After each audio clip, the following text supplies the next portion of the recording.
مفتی محمد حنیف قریشی صاحب کا جو سب سے پہلا پوائنٹ ہے دعوت اسلامی کے حوالے سے کہ دعوت اسلامی سالانہ اربوں روپے کا چندہ اکٹھا کرتی ہے، یہ کوئی ایسی بات نہیں ہے جسے دعوت اسلامی والے بھی انکار کرتے ہوں۔ دعوت اسلامی خود اس چیز کو ایکسیپٹ کرتی ہے کہ دعوت اسلامی سالانہ اربوں روپے کا چندہ اکٹھا کرتی ہے۔ مفتی حنیف قریشی صاحب نے یہ بات تو کہی ہے کہ دعوت اسلامی سالانہ اربوں روپے اکٹھا کرتی ہے، لیکن یہ نہیں بتایا کہ دعوت اسلامی لگاتی کہاں پہ ہے۔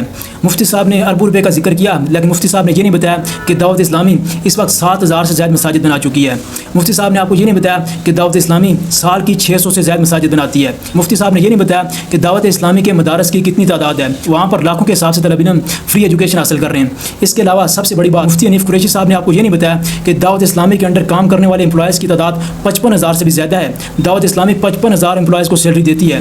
اس کے علاوہ مفتی صاحب نے آپ کو یہ نہیں بتایا کہ دعوت اسلامی نے فلسطین کے اندر، غزہ کے اندر، ترکی کے اندر کروڑوں روپے کی امداد پہنچائی ہے۔ مفتی صاحب نے آپ کو یہ بھی نہیں بتایا کہ 2022 کے اندر پاکستان میں جو سیلاب آیا، دعوت اسلامی نے اعلان کیا کہ وہ 7,000 سے زائد مکان بنائے گی۔